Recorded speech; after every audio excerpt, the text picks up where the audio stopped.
Hi friends, 1959 1915 Russia ಅಲ್ಲಿ ಒಂದು 10 ಜನ ಮೌಂಟೇನ್ ಹೈಕಿಂಗ್ ಹೋಗ್ತಾರೆ. ಸೊ ಮೌಂಟೇನ್ ಹೈಕಿಂಗ್ ಅಂದ್ರೆ ಏನು ಅಂತ ನೋಡಿದ್ರೆ, ಈ ಬೆಟ್ಟ ಎಲ್ಲ ಹಾಕ್ತಾರಲ್ಲ ಹಾಬಿಗೋಸ್ಕರ, ಅದಕ್ಕೆ ಮೌಂಟೇನ್ ಹೈಕಿಂಗ್ ಅಂತ ಹೇಳ್ತಾರೆ.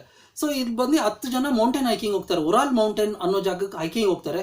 ಇದರಲ್ಲಿ 9 ಜನ ಬಂದು ಹಿಂತಿರುಗಿ ವಾಪಸ್ ಬರೋದೇ ಇಲ್ಲ. ಸೊ ಹಿಂದೆ ಗೊತ್ತಾಗುತ್ತೆ ಇವರೆಲ್ಲ ತೀರ್ಕೊಂತಾರೆ, ಸೆತ್ತೋಗ್ತಾರೆ ಅಂತ ಹೇಳಿ. ಇವತ್ವರೆಗೂ ಇವ್ರು ಹೆಂಗ್ ತೀರ್ಕೊಂತಾರೆ, ಇವ್ರಿಗೆ ಏನಾಯ್ತು ಅನ್ನೋ ವಿಷಯ ಯಾರಿಗೂ ಗೊತ್ತಿಲ್ಲ. ಇದು ಬಂದು one of the greatest mysteries in the world ಅಲ್ಲಿ ಬರುತ್ತೆ.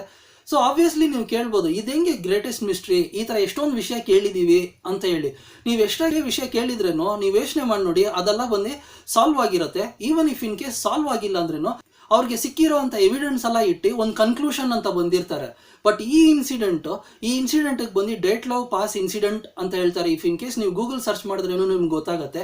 ಈ ಇನ್ಸಿಡೆಂಟಲ್ಲಿ ಇವ್ರಿಗೆ ಎಷ್ಟು ಎವಿಡೆನ್ಸ್ ಸಿಗತ್ತೋ ಅಷ್ಟೇ ಟ್ವಿಸ್ಟ್ ಅಂಡ್ ಟರ್ನ್, ಮಿಸ್ಟ್ರಿ, ಇನ್ನ ಕ್ವೆಶ್ಚನ್ಸ್ ಜಾಸ್ತಿ ಆಗ್ತಾನೆ ಹೋಗುತ್ತೆ, ಕನ್ಫ್ಯೂಷನ್ ಜಾಸ್ತಿ ಆಗ್ತಾನೆ ಹೋಗುತ್ತೆ. ಇವತ್ವರೆಗೂ ನೋಡಿದ್ರೆ 60 ವರ್ಷ ಆಯ್ತು. 60 ವರ್ಷ ಆದ್ರೇನು ಅವ್ರು ಓದೋರು 9 ಜನಕ್ಕೆ, 10 ಜನದಲ್ಲಿ 9 ಜನಕ್ಕೆ ಏನಾಯ್ತು, ಅವ್ರು ಹೆಂಗ್ ತೀರ್ಕೊಂಡ್ರು ಅನ್ನೋ ವಿಷಯ ಯಾರಿಗೂ ಗೊತ್ತಿಲ್ಲ. ಸೊ ಇದ್ರ ಬಗ್ಗೆ ಇವಾಗ ಡೀಟೇಲ್ ಆಗಿ ಮಾತಾಡಬೇಕು ಅಂತ ಹೇಳಿದ್ರು. ಸೊ ಇನ್ ದ ಇಯರ್ 1959 ಐಗೋರ್ ಡೇಟ್ಲವ್ ಅನ್ನೋ ಒಂದು ಪಾಲಿಟೆಕ್ನಿಕ್ ಗ್ರಾಜುಯೇಷನ್ ಹುಡುಗ ಬಂದು ಮೌಂಟೇನ್ ಹೈಕಿಂಗ್ ಹೋಗೋಣ ಅಂತ ಡಿಸೈಡ್ ಮಾಡ್ತಾನೆ. ಇವಾಗ ರಷ್ಯಾಲೆಲ್ಲ ನೋಡಿದ್ರೆ ಈ ಹೈಕರ್ಸ್ಗೆ ಬಂದು ಸರ್ಟಿಫಿಕೇಶನ್ ಕೊಟ್ಟಿರ್ತಾರೆ. Tier 1, Tier 2 ಇಲ್ಲ Tier 3 ಸರ್ಟಿಫಿಕೇಶನ್ ಅಂತ ಕೊಟ್ಟಿರ್ತಾರೆ. ಈ Tier 3 ಸರ್ಟಿಫಿಕೇಶನ್ ಬಂದು ಹೈಯೆಸ್ಟ್ ಲೆವೆಲ್ ಆಫ್ ಸರ್ಟಿಫಿಕೇಶನ್, ತುಂಬಾ ಎಕ್ಸ್ಪರ್ಟ್ಸ್ ಕೊಡೋ ಅಂತ ಸರ್ಟಿಫಿಕೇಶನ್. ಸೊ ಈ ಸರ್ಟಿಫಿಕೇಶನ್ಗೋಸ್ಕರ ಇವನೇನ್ ಮಾಡ್ತಾನೆ, ಒಂದು ಚಿಕ್ಕ ಗ್ರೂಪ್ನ ಆರ್ಗನೈಸ್ ಮಾಡಿ, ಒಂದು 10 ಜನ ಗ್ರೂಪ್, ಇದರಲ್ಲಿ ಬಂದು 2 ಹುಡುಗಿರು ಇರ್ತಾರೆ. ಸೊ ಉರಾಲ್ ಮೌಂಟೇನ್ ಅನ್ನೋ ಜಾಗಕ್ಕೆ ಎಕ್ಸ್ಪೆಡಿಷನ್ ಹೋಗೋಣ ಅಂತ ಬಂದು ಇವ್ರು ಪ್ಲಾನ್ ಮಾಡ್ತಾರೆ. ಸೊ ಇಲ್ಲಿ ಮಿಸ್ಟೀರಿಯಸ್ಲಿ ನೋಡಿದ್ರೆ ಈ ಉರಾಲ್ ಮೌಂಟೇನ್ ಅನ್ನೋ ಜಾಗಕ್ಕೆ ಇನ್ನೊಂದು ಹೆಸರು ಇರುತ್ತೆ. ಅದೇನು ಹೆಸರು ಅಂತ ನೋಡಿದ್ರೆ ಡೆಡ್ ಮೌಂಟೇನ್ ಅಂತ ಅರ್ಥ. ಸೊ ಡೆಡ್ ಮೌಂಟೇನ್ ಏನಕ್ಕೆ ಈ ಜಾಗಕ್ಕೆ ಆ ಥರ ಹೆಸರು ಬಂತು ಅಂತ ನೋಡಿದ್ರೆ, ಅಲ್ಲಿ ಬಂದು ಯಾವುದೇ ಮರ ಗಿಡ ಯಾವುದು ಬೆಳೆದಿರಲ್ಲ, ಯಾವುದೇ ಪ್ರಾಣಿ ಪಕ್ಷಿನೂ ಅಲ್ಲಿರಲ್ಲ. ಫುಲ್ ಅಂಡ್ ಫುಲ್ ಆ ಜಾಗ ಬಂದು ಸ್ನೋ ಅಲ್ಲೇ ತುಂಬಿರುತ್ತೆ. ಸೊ ಈ ಜಾಗಕ್ಕೆ ಬಂದು ಇವ್ರು ಬಂದು ಎಕ್ಸ್ಪೆಡಿಷನ್ ಹೋಗೋಣ ಅಂತ ಪ್ಲಾನ್ ಮಾಡ್ತಾರೆ. ಸೊ ಈ 10 ಜನನೂ ಹೇಳ್ತೀನಿ, ಈ 10 ಜನನೂ ಬಂದು ಎಲ್ಲ ಎಕ್ಸ್ಪರ್ಟ್ಸು. ಈ ಮೌಂಟೇನ್ ಹೈಕಿಂಗ್ ಅಲ್ಲಿರೋ ಕ್ಲೈಮೇಟ್ ಕಂಡೀಷನ್ನು ಎಲ್ಲ experts, physically mentally highly fit ಆಗಿರ್ತಾರೆ. ಸೊ ಇವಾಗ ಬಂದು ಇವ್ರು ಡಿಸೈಡ್ ಮಾಡಿದ್ಮೇಲೆ ಇವರು ಫಾರ್ಮಾಲಿಟೀಸು, ಪೇಪರ್ ವರ್ಕ್ ಇದೆಲ್ಲ ಮುಗಿಸಿ ಇವ್ರ ಇನ್ಸ್ಟಿಟ್ಯೂಷನ್, ಇವರೆಲ್ಲ ಒಂದೇ ಕಾಲೇಜ್ ಹುಡುಗರು. ಇವ್ರಿಗೆಲ್ಲ ಎಷ್ಟು ಏಜು ಅಂತ ನೋಡಿದ್ರೆ ಎಲ್ಲ 23-24 ಇಯರ್ಸ್ ಇರೋ ಹುಡುಗರು.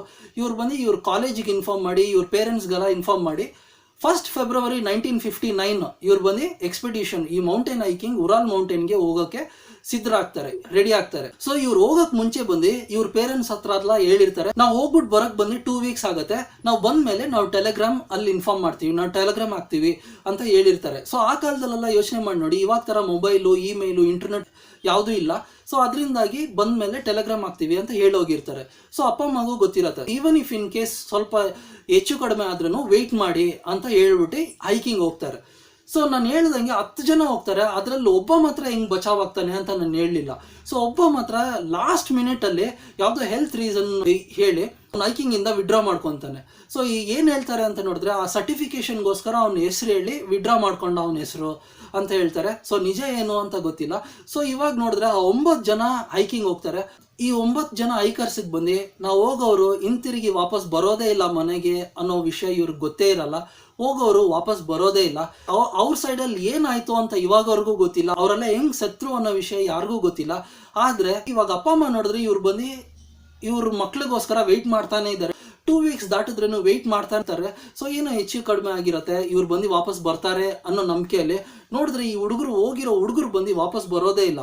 ಸೊ ಇಮಿಡಿಯೇಟ್ಲಿ ಅಪ್ಪ ಅಮ್ಮಗೆ ಬಂದು ಸ್ವಲ್ಪ ಭಯ ಸ್ಟಾರ್ಟ್ ಆಗಿ ಏನು ಮಾಡ್ತಾರೆ ಅಂತ ನೋಡಿದ್ರೆ, ಎಲ್ಲ ಒಟ್ಟಿಗೆ ಕೂಡಿ ಇವರು ಕಾಲೇಜಲ್ಲಿ ರಿಪೋರ್ಟ್ ಮಾಡ್ತಾರೆ. ಸೊ ಕಾಲೇಜಲ್ಲಿ ರಿಪೋರ್ಟ್ ಮಾಡಿದ್ಮೇಲೆ ಇವರೆಲ್ಲ ಸೇರಿ ಹುಡ್ಕಕ್ಕೆ ಸ್ಟಾರ್ಟ್ ಮಾಡ್ತಾರೆ. ಈ ಲೋಕಲ್ ಪಾರ್ಟೀಸ್ ಎಲ್ಲ ಸರ್ಚ್ ಪಾರ್ಟಿ ಥರ ಒಂದು ಆರ್ಗನೈಸ್ ಮಾಡಿ ಇವರೆಲ್ಲ ಹೋಗಿ ಹುಡ್ಕಕ್ಕೆ ಸ್ಟಾರ್ಟ್ ಮಾಡ್ತಾರೆ. ಹುಡುಕಿದ್ರೇನು ಏನೂ ಸಿಗೋದೇ ಇಲ್ಲ. ಈ ವಿಷಯ ಬಂದು ಹಂಗೆ ಹರಡುತ್ತೆ. ಸರ್ಚಲ್ಲಿ ಯಾರೆಲ್ಲ ಇನ್ವಾಲ್ವ್ ಆಗ್ತಾರೆ ಅಂತ ನೋಡಿದ್ರೆ, ಇವ್ರ ಅಪ್ಪ ಅಮ್ಮ, ಈ ಲೋಕಲ್ ಅಥಾರಿಟೀಸು, ಮಿಲಿಟ್ರಿ ಮತ್ತೆ ಪೆಟ್ರೋಲ್ ಹೆಲಿಕಾಪ್ಟರು, ಇವರೆಲ್ಲ ಸರ್ಚ್ ಮಾಡಕ್ ಸ್ಟಾರ್ಟ್ ಮಾಡ್ತಾರೆ. ಏನು ಸಿಗೋದೇ ಇಲ್ಲ ಇವರಿಗೆ. ಫಸ್ಟ್ 26 ಡೇಸ್, 26 ದಿವಸ ಆದ್ಮೇಲೆ ಒಂದು ಕ್ಲೂ ಸಿಗತ್ತೆ. ಏನ್ ಕ್ಲೂ ಅಂತ ನೋಡಿದ್ರೆ, ಅವ್ರು ಯೂಸ್ ಮಾಡಿದಂಥ ಟೆಂಟ್ ಸಿಗತ್ತೆ ಅವ್ರಿಗೆ. ಆ ಟೆಂಟು ಬಂದು ಡ್ಯಾಮೇಜ್ ಆಗಿರುತ್ತೆ.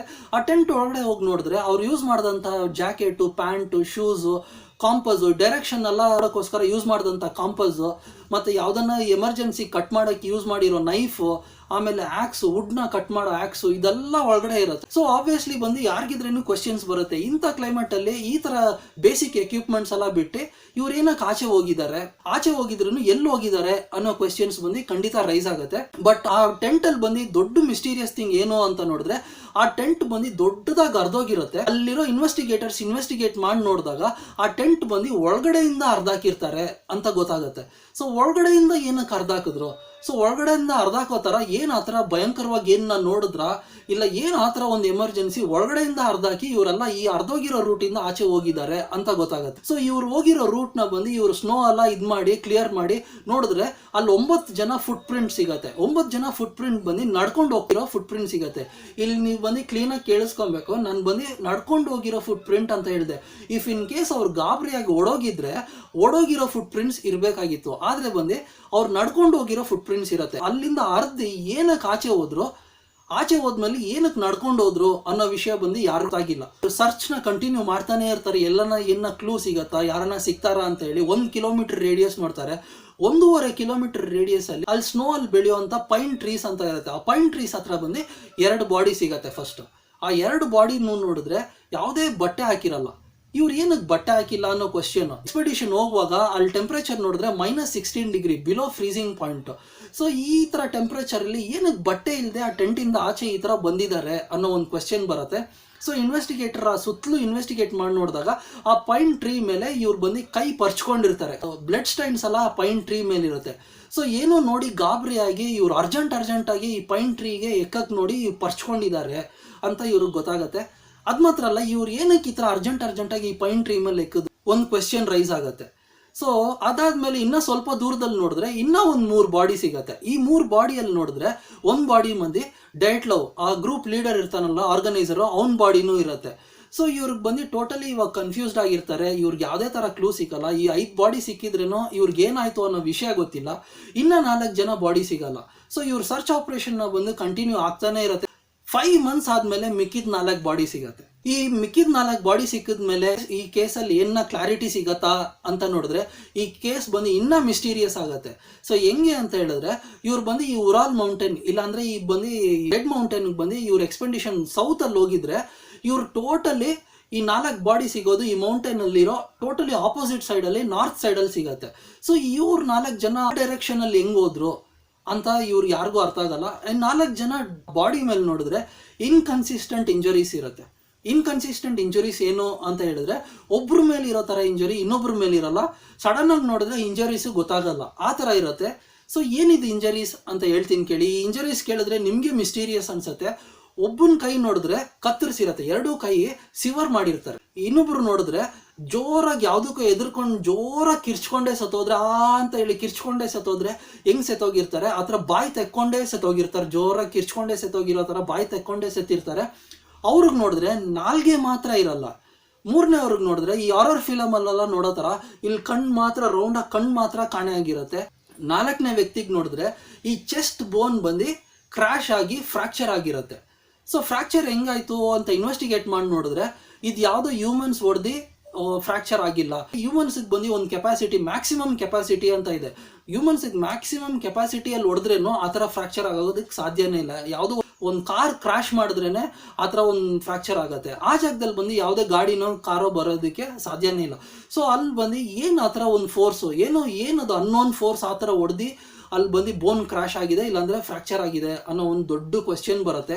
ಸೊ ಈ ಕ್ವೆಶ್ಚನ್ಸ್ ಬಂದು ಇನ್ನೂ ಮಿಸ್ಟ್ರಿ ಆಗಿ ಇನ್ನೂ ದೊಡ್ಡ ಕ್ವೆಶ್ಚನ್ಸ್ ಬಂದು ಕನ್ಫ್ಯೂಷನಲ್ಲಿ ಇರಬೇಕಂದ್ರೆ ಇವ್ರಿಗೆ ಬಂದು ಅವ್ರು ಯೂಸ್ ಮಾಡಿದಂಥ ವಸ್ತುಗಳೆಲ್ಲ ಸಿಗತ್ತೆ. ಏನು ಆ ವಸ್ತು ಅಂತ ನೋಡಿದ್ರೆ ಇವ್ರು ಯೂಸ್ ಮಾಡಿರೋ ಮ್ಯಾಪ್, ಆ ಡೇಟ್ಲವ್ದು ಡೈರಿ, ಅವ್ನು ಯೂಸ್ ಮಾಡಿರೋ ಡೈರಿ, ಮತ್ತೆ ಒಂದು ಕ್ಯಾಮ್ರಾ ಸಿಗುತ್ತೆ. ಆ ಡೈರಿ ತೆಗೆದು ನೋಡಿದ್ರೆ ಡೇಟ್ಲವ್ ಬಂದು ಏನು ಬರ್ದಿರ್ತಾನೆ ಅಂತ ನೋಡಿದ್ರೆ ಇದುವರೆಗೂ ಹೋಗಿರೋ ಎಕ್ಸ್ಪೆಡಿಷನ್ ಎಲ್ಲ ಬಂದು, ಇದುವರೆಗೂ ಹೋಗಿರೋ ಮೌಂಟೇನ್ ಹೈಕಿಂಗ್ ಎಲ್ಲ ಬಂದು ಸುಮಾರಾಗಿ ಇಲ್ಲ ಬೋರಿಂಗ್ ಆಗಿದ್ದಿದೆ. ಈ ಮೌಂಟೇನ್ ಹೈಕಿಂಗ್ ಬಂದು ಇಂಟ್ರೆಸ್ಟಿಂಗ್ ಆಗಿ ನಡೆಯುತ್ತಾ ಅಂತ ಹೇಳಿ ದೊಡ್ಡದಾಗಿ ಕ್ವಶನ್ ಮಾರ್ಕ್ ಹಾಕಿಟ್ಟಿರ್ತಾನೆ. ಸೊ ಈ ಎಕ್ಸ್ಪೆಡಿಷನ್ ಹೋಗೋಕೆ ಮುಂಚೆನೇ ಅದನ್ನ ಬಂದು ಅವ್ನು ಬರ್ದಿ ಕ್ವಶನ್ ಮಾರ್ಕ್ ಹಾಕಿಟ್ಟಿರೋದು ಗೊತ್ತಾಗತ್ತೆ. ಸೊ ಕ್ಯಾಮ್ರಾ ನೋಡಿದ್ರೆ ಒಂದು ಹುಡುಗಿ ಹತ್ರ ಇರುತ್ತೆ. ಆ ಹುಡುಗಿನೇ ಆ ಫೋಟೋಸ್ ಎಲ್ಲ ತೆಗಿಯೋ ಇನ್ಚಾರ್ಜು ಅಂತ ಗೊತ್ತಾಗುತ್ತೆ. ಸೊ ಅದ್ರಲ್ಲಿ ನೋಡಿದ್ರೆ ಎಷ್ಟೊಂದು ಫೋಟೋಸ್ ಇರುತ್ತೆ, ಆದರೆ ಒಂದು ಫೋಟೋ ಮಾತ್ರ ತುಂಬ ಮಿಸ್ಟೀರಿಯಸ್ ಆಗಿರುತ್ತೆ.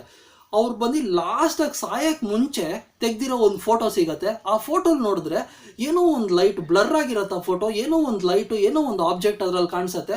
ಬಟ್ ಅದು ಇದುವರೆಗೂ ಏನೋ ಲೈಟು ಇಲ್ಲ ಏನೋ ಒಂದು ಆಬ್ಜೆಕ್ಟ್ ಥರ ಇದೆಯಾ ಅದೇನು ಅಂತ ಬಂದು ಕ್ಲಿಯರ್ ಆಗಿ ಇವಾಗವರೆಗೂ ಯಾರಿಗೂ ಏನು ಹೇಳೋಕ್ಕಾಗ್ತಾ ಇಲ್ಲ. ಏನಕ್ಕಂದ್ರೆ ಆ ಫೋಟೋ ಬಂದು ಅಷ್ಟೊಂದು ಬ್ಲರ್ ಆಗಿದೆ.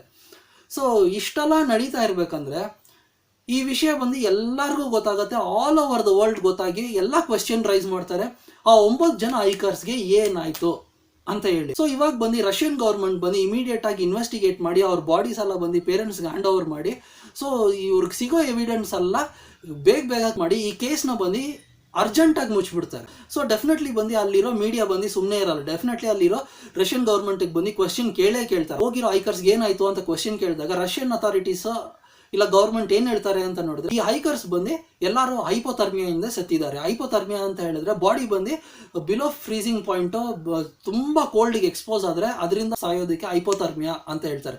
ಎಲ್ಲರೂ ಬಂದು ಹೈಪೋಥರ್ಮಿಯಾ ಮತ್ತು ಅನ್ನೋನ್ ನ್ಯಾಚುರಲ್ ಫೋರ್ಸ್ ಏನೋ ಹೊಡೆದಿದೆ ಅದರಿಂದ ಇವ್ರು ಸತ್ತಿದ್ದಾರೆ ಅಂತ ಹೇಳಿ ಈ ಕೇಸ್ನ ಮುಚ್ಚಿಬಿಡ್ತಾರೆ. ಸೊ ಇವಾಗ ಬಂದು ಡೆಫಿನೆಟ್ ಆಗಿ ಇವ್ರು ಕೊಟ್ಟಿರೋ ಉತ್ತರ ಬಂದು ಡೆಫಿನೆಟ್ ಆಗಿ ಕನ್ವಿನ್ಸಿಂಗ್ ಆಗಿಲ್ಲ. ಫರ್ದರ್ ಎಷ್ಟೊಂದು ಪ್ರೈವೇಟ್ ಇನ್ವೆಸ್ಟಿಗೇಟರ್ಸು ಈ ರಿಸರ್ಚರ್ಸ್ ಎಲ್ಲ ಇರ್ತಾರೆ, ಇವರೆಲ್ಲ ಫರ್ದರ್ ರಿಸರ್ಚ್ ಮಾಡೋಕ್ಕೆ ಸ್ಟಾರ್ಟ್ ಮಾಡಿ ಅಬ್ಸರ್ವ್ ಮಾಡ್ತಾರೆ. ಬಟ್ ಕನ್ಕ್ಲೂಸಿವ್ ಆಗಿ ಇದೇ ಆಗಿರೋದು ಅಂತ ಖಂಡಿತವಾಗಿ ಯಾರಿಗೂ ಏನು ಹೇಳೋಕ್ಕಾಗ್ತಾ ಇಲ್ಲ. ಸೊ ಇವಾಗವರೆಗೂ ನೋಡಿದ್ರೇನು ನಾನು ಹೇಳ್ದಂಗೆ 60 ವರ್ಷ ಮೇಲಾಯಿತು, ಇವಾಗವರೆಗೂ ಕನ್ಕ್ಲೂಸಿವ್ ಆಗಿ ಒಂದು ಡೆಫಿನೆಟ್ ಆಗಿ ಒಂದು ಕನ್ಕ್ಲೂಷನ್ ಇಲ್ಲ. ಬಟ್ ಎಷ್ಟೊಂದು ಕಾನ್ಫ್ಲಿಕ್ಟಿಂಗ್ ಥಿಯರೀಸ್ ಇದೆ, ಎಷ್ಟೊಂದು ಇಂಟ್ರೆಸ್ಟಿಂಗ್ ಕಾನ್ಫ್ಲಿಕ್ಟಿಂಗ್ ಥಿಯರೀಸ್ ಈ ಡೇಟ್ ಲವ್ ಪಾಸ್ ಇನ್ಸಿಡೆಂಟ್ ಸುತ್ತಲೂ ಇದೆ. ಆ ಇನ್ಸಿಡೆಂಟ್ಸ್ ಏನು ಅಂತ ಹೇಳಿದ್ರೆ, ಫಸ್ಟ್ ಇನ್ಸಿಡೆಂಟ್ ಬಂದು ಡೆಫಿನೆಟ್ಲಿ ನಮಗೆ ಡೌಟ್ ಬರೋದು ಬಂದು ರಷ್ಯನ್ ಗೌರ್ಮೆಂಟ್ ಮೇಲೆ. ಸೊ ರಷ್ಯನ್ ಗೌರ್ಮೆಂಟೇ ಆ 9 ಜನ ಹೈಕರ್ಗೆ ಸಾಯಿಸಿದ್ರಾ ಅಂತ ಹೇಳಿ. ಸೊ ಇದು 1959 ಯಾವ ಥರ ಟೈಮು ಅಂತ ನೋಡಿದ್ರೆ ರಷ್ಯಾ ಮತ್ತು ಅಮೆರಿಕಾ ಮಧ್ಯೆ ಕೋಲ್ಡ್ ವಾರ್ ನಡೀತಾ ಇದ್ದಂಥ ಟೈಮು. ರಷ್ಯನ್ಸ್ ಬಂದು ಎಷ್ಟೊಂದು ನ್ಯೂಟ್ರಾನ್ ವೆಪನ್ಸ್ ಎಲ್ಲ ಟೆಸ್ಟ್ ಮಾಡ್ತಾ ಇದ್ದಂಥ ಟೈಮ್. ಸೊ ಗೊತ್ತಿಲ್ದೇನೋ ಈ ನ್ಯೂಟ್ರಾನ್ ವೆಪನ್ಸ್ನ ಬಂದು ಈ 9 ಹೈಕರ್ಸ್ ಮೇಲೆ ಪ್ರಯೋಗ ಮಾಡಿದ್ರಾ ಅನ್ನೋ ಒಂದು ಕ್ವೆಶ್ಚನು.